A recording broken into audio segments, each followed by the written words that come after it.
त्र्यम्बकं यजामहे सुगन्धिं पुष्टिवर्धनम् उर्वारुकमिव बन्धनात् मृत्योर्मोक्षीयमामृतात्। ॐ नमः शिवाय। हर हर महादेव। आप सभी का दिन शुभ और मंगलमय हो। फाल्गुन मास महात्म्य की कथाओं में आपका एक बार फिर से हार्दिक स्वागत है। कल तक के अध्याय में आपने सुना था गौतम मुनि राजा से कहते हैं कि हे राजन, मैं भी इस समय गोकर्ण तीर्थ से लौट कर आया हूँ। शिवरात्रि को उपवास करके भगवान शिव जी का महोत्सव देखकर लौटा हूँ।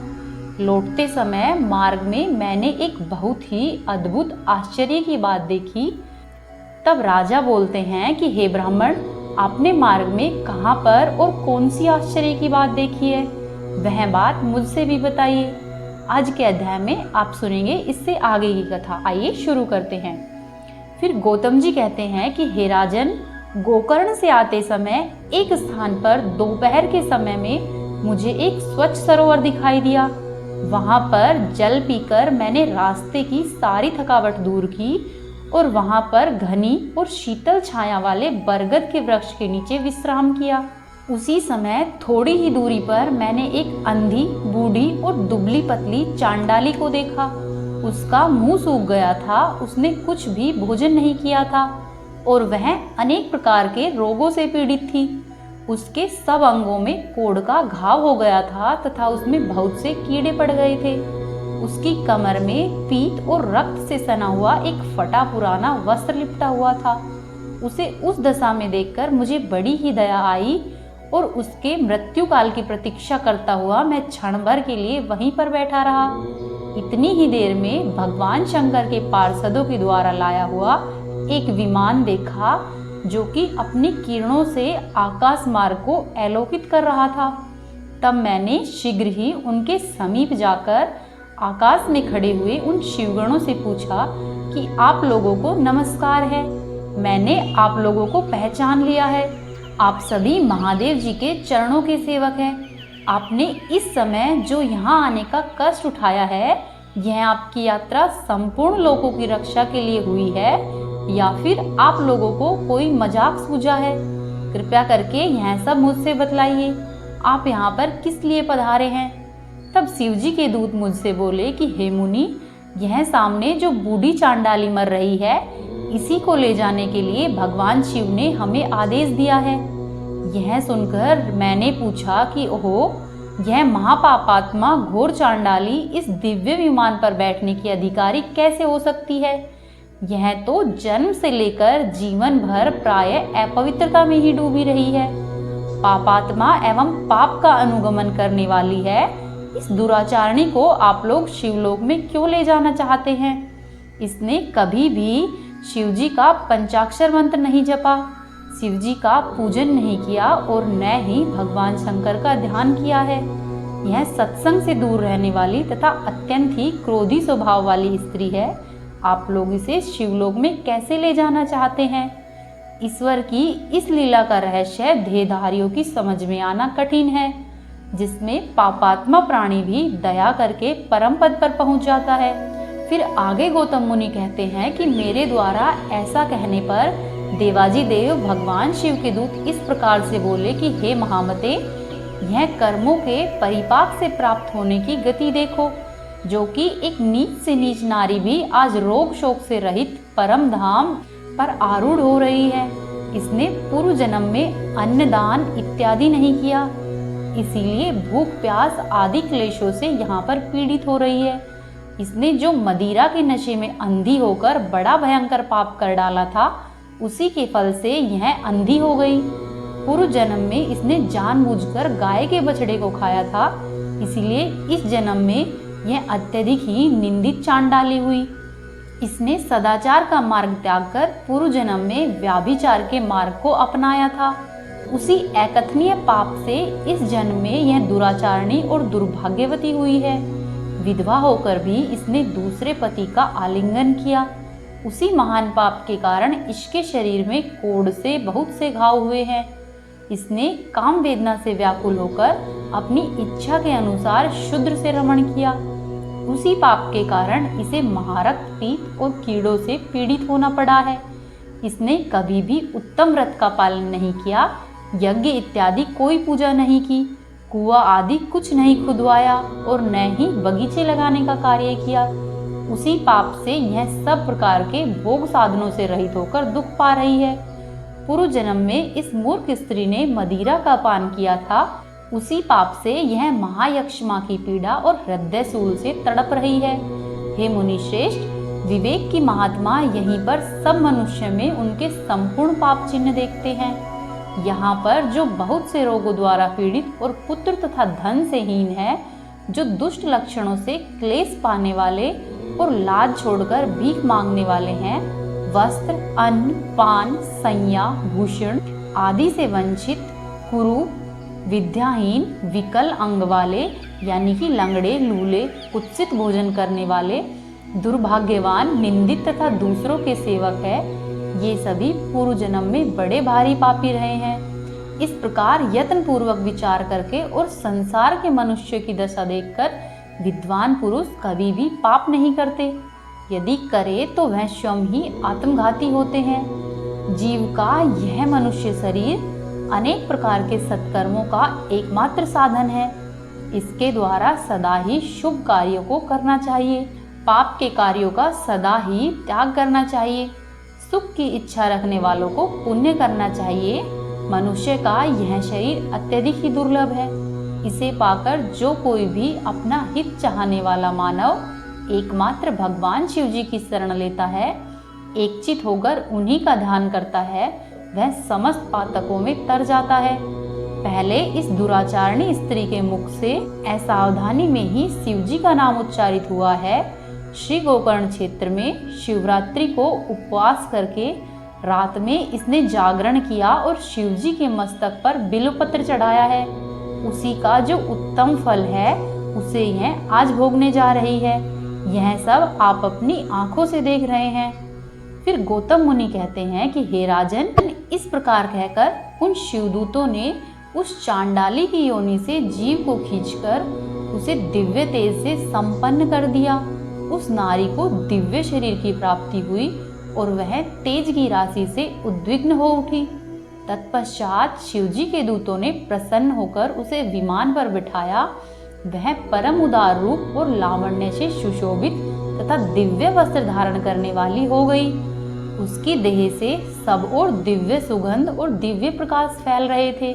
वह विमान पर बैठी हुई शिवजी के चरणार बिंदों का स्मरण कर रही थी। वे पार्षद उसे महादेव जी के समीप ले गए। उस समय सभी लोकपाल आश्चर्यचकित होकर यह सब देख रहे थे। हे राजन, गिरिजापति भगवान शंकर जी के प्रति लेश मात्र भक्ति का यह अत्यंत आश्चर्यजनक महात्म्य मैंने तुम्हें सुनाया है, जो कि समस्त पाप राशियों का विनाश करने वाला है। फिर राजा ने पूछा कि हे भगवान, परमेश्वर शिव जी का उत्तम लोक कैसा है? यदि आपकी मुझ पर दया है तो मुझे शिवलोक के लक्षण बताइए। तब गौतम मुनि बोले कि हे राजन, ब्रह्मा आदि देवेश्वरों के लोकों में भी जो अत्यंत दुर्लभ आनंद है, वह जिस दिव्य धाम में नित्य निरंतर विद्यमान रहते हैं, वही परमेश्वर शिव जी का लोक है। वहां पर सभी लोगों को लांग कर जाना होता है, जिसमें दिव्य प्रकाश स्थित है तथा जहां पर आधिक्य अंधकार कहीं लेश मात्र भी नहीं है, वही परमेश्वर शिव जी का लोक है। जहां पर काम, क्रोध, लोभ और मद आदि विकार निवास नहीं करते हैं तथा जन्म आदि अवस्थाएं प्राप्त नहीं होती है, वह परमेश्वर शिव जी का लोक है। संपूर्ण वेदों का जो एकमात्र प्रधान क्षेत्र कहा जाता है, जिससे अधिक उत्तम वैभव कहीं पर भी नहीं है, वह परमेश्वर शिव जी का धाम है। वहां पर जाने के लिए योगी जन सदा ही आसन, प्राणायाम, प्रत्याहार और ध्यान आदि साधनों से युक्त हो योग मार्ग का सहारा लेकर प्रयत्न करते हैं। जो लोग भगवान शिव जी की भक्ति से परिपूर्ण हैं, वे ही उस दिव्य धाम में जाते हैं। जो भगवान शंकर जी की कथा सुनते हैं और कहते हैं, साथ ही हर्ष का अनुभव करते हैं, केवल शांति में उनकी स्थिति होती है, जो सब प्राणियों के अकारण ही सुहृदय और मोहरहित है, वे संसार को लांघकर भगवान शंकर जी के आनंदमय धाम को पाकर सुखी होते हैं। हे राजेंद्र, इस प्रकार तुम भी गोकर्ण क्षेत्र में भगवान शंकर जी के स्थान पर जाकर उनके दर्शन से समस्त पाप राशि का निवारण करो और स्वयं को कृतार्थ मानो। वहां पर सब समय में स्नान करने से महाबल शिव जी की पूजा करो और फिर शिव चतुर्दशी को एकाग्रता पूर्वक उपवास करके रात्रि में जागरण करो तथा बिल्वपत्र के द्वारा भगवान शंकर का पूजन करो। इससे तुम सब प्रकार के पापों से मुक्त होकर शिवलोक को प्राप्त होगे। ऐसा कहकर मुनिश्रेष्ठ गौतम प्रसन्नता पूर्वक मिथिलापुरी को चले गए तथा राजा मित्र सह गोकर्ण क्षेत्र में आए। वहां पर महाबल नाम से प्रसिद्ध महादेव जी का दर्शन किया और पूजन करने से उनकी समस्त पाप राशि धुल गई। उन्होंने भगवान शिव जी के परम धाम को प्राप्त कर लिया। जो भी मनुष्य भगवान शिव जी की इस मनोहर कथा को प्रतिदिन भक्ति पूर्वक सुनता है अथवा सुनाता है, वह परम गति को पाता है। बोले शिव शंकर महाराज की जय। हर हर महादेव। आगे सूत जी कहते हैं कि हे ऋषियों, भगवान शिव गुरु है, शिव देवता है, शिव ही प्राणियों के बंधु है, शिव ही आत्मा और शिव ही जीव है। वे नेत्र धन्य हैं जो महादेव जी की पूजा और दर्शन करते हैं। संपूर्ण इंद्रिया भगवान शिव जी के कार्यों में लगी रहती है, वही इंद्रिय धन्य है। वह संसार सागर के पार हो जाता है और वह मनुष्य भोग और मोक्ष को प्राप्त कर लेता है। वे नेत्र धन्य हैं जो महादेव जी का पूजन करते हैं। वे पैर धन्य हैं जो भक्ति पूर्वक शिव जी के क्षेत्रों में भ्रमण करते हैं। जिसकी संपूर्ण इंद्रिया भगवान शिव जी के कार्यों में लगी रहती है, वह संसार सागर से पार हो जाता है और भोग तथा मोक्ष को प्राप्त कर लेता है। शिव जी की भक्ति से युक्त मनुष्य चांडाल, पुलक्ष, नारी, पुरुष अथवा नपुंसक कोई भी क्यों न हो, तत्काल ही संसार बंधन से मुक्त हो जाता है। जिसके हृदय में भगवान शिव जी की लेस मात्र भी भक्ति है, वह समस्त ही देहधारियों के लिए वंदनीय है। मैं तुम्हें इसकी एक और कथा सुनाता हूँ, तुम उसको प्रेम पूर्वक सुनो। उज्जैनी में चंद्रसेन नामक एक राजा थे। ये उसी नगर में निवास करने वाले भगवान महाकाल का पूजन करते थे और शिव जी के पार्षदों में अग्रगण्य तथा अमंगलों को जीतने वाले विश्व वंदनीय मणिभद्र जी राजा चंद्रसेन के सखा हो गए थे। उन्होंने राजा पर प्रसन्न होकर एक समय उन्हें दिव्य चिंतामणि प्रदान की, जो कि समुद्र मंथन से प्राप्त हुई कौस्तुभ मणि तथा सूर्य के समान देवदीप्तिमान थी। वह देखने, सुनने अथवा ध्यान करने पर मनुष्यों को मनोवांछित वस्तु प्रदान करती थी। राजा उस चिंतामणि को कंठ में धारण करके जब भी सिंहासन पर बैठते थे, तब देवताओं में सूर्य नारायण की ही भांति उनकी शोभा होती थी। राजा चंद्रसेन के विषय में यह सब बात सुनकर समस्त राजाओं के मन में उस मणि को पा लेने की इच्छा हुई। सभी लोग लोभ के वश होकर राजा से क्षुब्ध रहने लगे। एक बार सभी राजाओं ने बहुत सी सेना को साथ लिया और क्रोधपूर्वक पृथ्वी को कंपित करते हुए राजा चंद्रसेन पर आक्रमण किया और उज्जैनी को चारों ओर से घेर लिया। अपने नगर को घिरा हुआ देखकर राजा चंद्रसेन भगवान महाकाल की शरण में गए और मन को संदेह से रहित करके दृढ़ निश्चय के साथ उपवास पूर्वक दिन और रात अनन्य भाव से भगवान गौरीपति की आराधना करने लगे। उन्हीं दिनों उसी नगरी में कोई ग्वालिन रहती थी, जिसका एकमात्र पुत्र था। वह ग्वालिन विधवा थी और उज्जैनी में बहुत दिनों से रहती थी। वह अपने 5 वर्ष के बालक को लिए हुए महाकाल के मंदिर में गई और राजा चंद्रसेन के द्वारा की हुई गिरिजापति शिवजी की महापूजा का दर्शन किया। शिवजी के पूजन का वह आश्चर्यजनक उत्सव देखकर उसने भगवान को प्रणाम किया और पुनः अपने निवास स्थान पर लौट आई। ग्वालिन के उस बालक ने भी वह सारी पूजा देखी थी, इसीलिए घर पर आने पर उसने कौतूहलवश ही शिवजी की पूजा प्रारंभ कर दी। शिवजी की पूजा संसार से वैराग्य प्रदान करने वाली है उस बालक ने एक सुंदर पत्थर लाकर उसे घर से थोड़ी ही दूरी पर एकांत स्थान में रख दिया और उसी को शिवलिंग मान लिया। फिर अपने हाथ से मिलने लायक जो कोई भी फूल इत्यादि दिखाई दिए उन सभी का संग्रह करके उस बालक ने शिवलिंग को स्नान कराया और उसका भक्ति पूर्वक पूजन किया। उसके बाद कृत्रिम अलंकार, चंदन, धूप, दीप और अक्षत आदि उपचारों से मानसिक पूजा करके मन में कल्पित दिव्य वस्तुओं से भगवान को नैवेद्य अर्पित किया। सुंदर सुंदर पत्रों और फूलों से बार बार पूजा करके अनेक प्रकार से नृत्य किया और बार बार भगवान जी के चरणों में शीश झुकाया। इस प्रकार आनंदचित होकर शिव जी की आराधना में लगे हुए अपने पुत्र को ग्वालिन ने बड़े ही प्यार से भोजन के लिए बुलाया। लेकिन बालक का मन तो शिव जी की पूजा में लगा हुआ था। माता के बार बार बुलाने पर भी वह भोजन के लिए नहीं गया। उसकी भोजन करने की इच्छा ही नहीं हुई। तब उसकी माँ स्वयं उसके पास आई और उसे शिव जी के आगे आंखें बंद करके ध्यान लगाए बैठे हुए देखा तथा हाथ पकड़कर उसे खींचने लगी। इतना करने पर भी जब वह बालक नहीं उठा तब उसकी माता ने क्रोध में आकर उसे खूब पीटा। खींचने और मारने पीटने पर जब उसका पुत्र नहीं आया तब उसकी माता ने वह शिवलिंग उठाकर दूर फेंक दिया और उस पर चढ़ाई हुई सारी पूजा सामग्री नष्ट कर दी। यह सब देखकर बालक हाय हाय करके रो उठा। रोष में भरी हुई ग्वालिन अपने बेटे को डांट डपट कर पुनः घर में चली गई। भगवान शिव जी की पूजा को माता के द्वारा नष्ट की हुई देखकर वह बालक हे देव, हे महादेव ऐसी पुकार करता हुआ मूर्छित होकर गिर पड़ा। उसके नेत्रों से आंसुओं की धारा बह रही थी। 2 घड़ी के बाद जब उसे चेत हुआ तब उसने आंखें खोली और देखा कि उसका यह निवास स्थान परम सुंदर शिवालय हो गया है। मणियों के खंभे उसकी शोभा बढ़ा रहे हैं। उसके द्वार, किवाड़ तथा सदर फाटक सभी सोने के हो गए हैं। यहाँ की भूमि बहुमूल्य नीलमणि तथा हीरों की वेदिकाओं से सुशोभित थी। यह सब देखकर वह बालक अचानक ही उठा और हर्ष व परमानंद से स्तब्ध हो गया।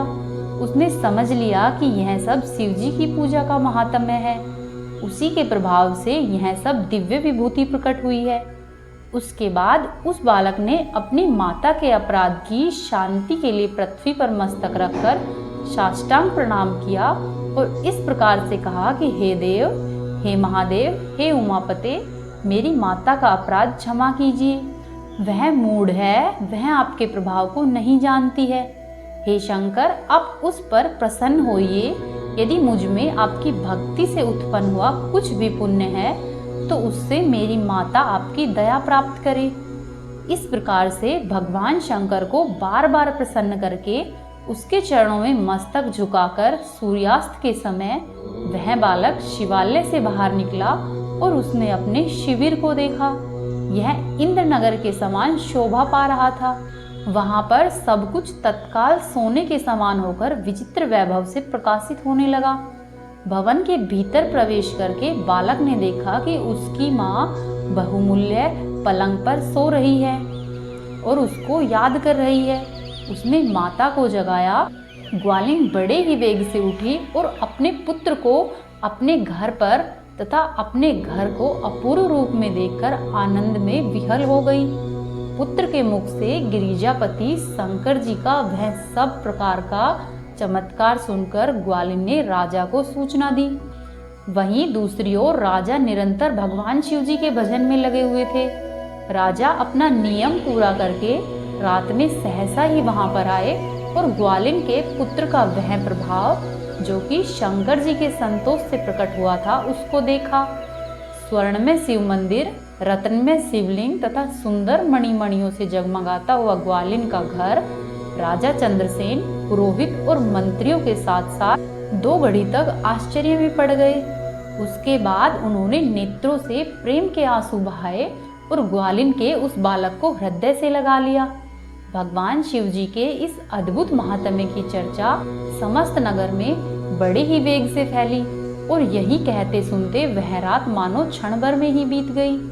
युद्ध के लिए आए हुए और नगर के चारों ओर से घेर कर खड़े हुए अन्य राजाओं ने भी प्रातःकाल दूतों के मुख से जब यह परम अद्भुत समाचार सुना तो यह सुनते ही उन सब के मन से भी वैर भाव निकल गया।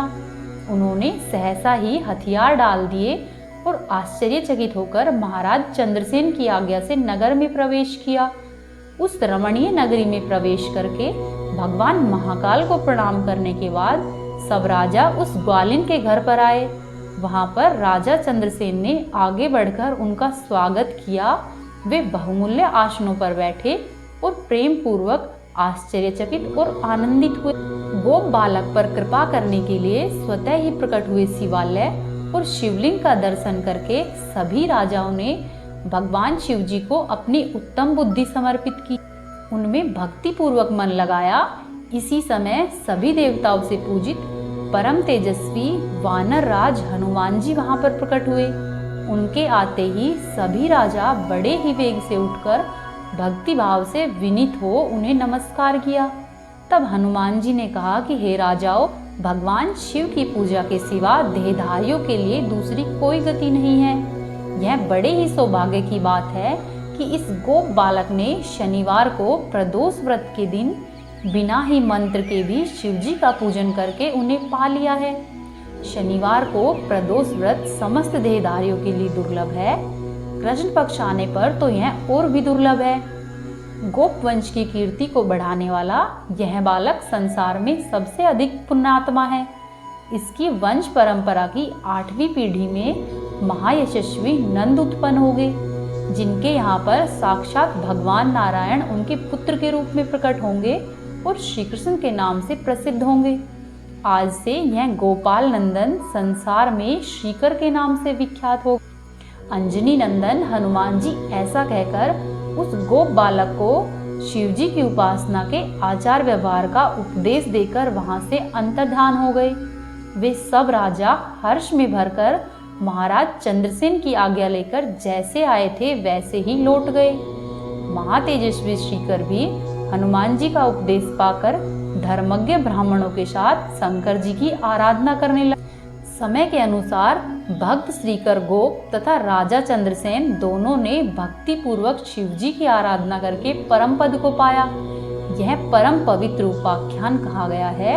यह अत्यधिक ही गोपनीय रहस्य है, सुयश और पुण्य समृद्धि को बढ़ाने वाला है तथा गौरीपति भगवान शिव जी के चरणारविंदों में भक्ति भाव की वृद्धि और पाप राशि का निवारण करने वाला है। बोली शिव शंकर महाराज की जय।